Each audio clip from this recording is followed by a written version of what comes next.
Hey, future homeowners, are you ready to make an offer on your dream home and make it a reality? But what you find sometimes in this market right now, you get crowded out by a competitive market.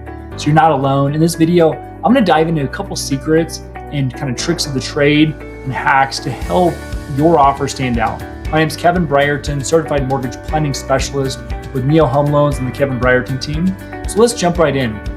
So first up, let's talk about the market. In the world of multiple offers, and this where it's become more of a norm because of supply and demand issues, it's really key to know what you're up against. So just like, if you're going to start a race, you need to know what your competition is. You're going to play a game of basketball, you need to know what your competition is. So you need to know what you're up against and the other sales in the area, recent sales in your area. So if you're making an offer, you have to understand, are you lowballing that offer? Are you going in high? Are you asking for too much seller concessions?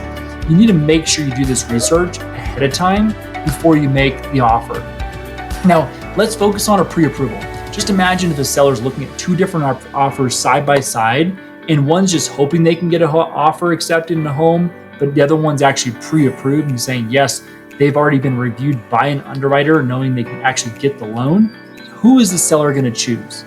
Now, obviously, getting pre-approved, or if you're cash, great, show the cash funds, but know that you have the financing set up or the funds set up to buy the house. That is the obvious choice for the seller if everything else is the same. So it's extremely important that you know where your finances are. If you are looking to buy in the next, say 6 months, get it set up. Because what if that house pops up on a Saturday afternoon, you've already done your research and the perfect house pops up and you're scrambling to get things in line, you're gonna typically lose out on that offer because you don't have things lined up. So now let's talk about numbers of contracts. And if you have so many different offers coming in and all these different numbers to the seller, it could be a little confusing on who to accept the offer from. So a personal letter from the seller, to the seller can actually really make a difference. So double check your, the legal side of this, because sometimes certain states and certain areas have limited this. But generally, you can get your message to the seller in a few different ways. Make sure the seller knows who you are, why you're buying this property, why it's perfect for you. This can go a long way, because if you're competing against investors, let's say, that don't really have a personal touch that's going to live there and grow their family there, that could be a very big difference between whether they accept your offer or the investor's offer. So if flexibility, make sure you're flexible on how this is going to come together. So sellers have their own timelines and needs in mind. So be open in negotiating timelines and dates. This could be a big difference. So not everybody just wants to close in 15 days. Some people need 45 days. Some people need 30 days. Some people need 6 months. We've done some long-term closings and that actually helped our seller or our buyer win that offer because they were very flexible in the timeline. So make sure you work with the seller on their timelines. And if you're flexible, that can actually really help you win the offer. So sometimes making offers stand out.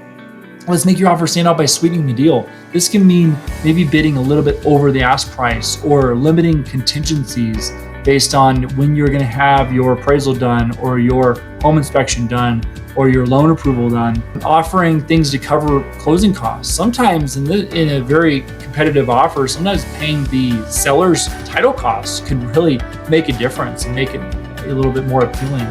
In a competitive market, it's making sure you're prepared for a bidding war. It's really crucial. Set your budget, know what your limits are, know what you're able to go up above, and what your strategy is. Because you need a really good mortgage strategy when it's coming into these bidding war situations and making sure you're winning the house you want.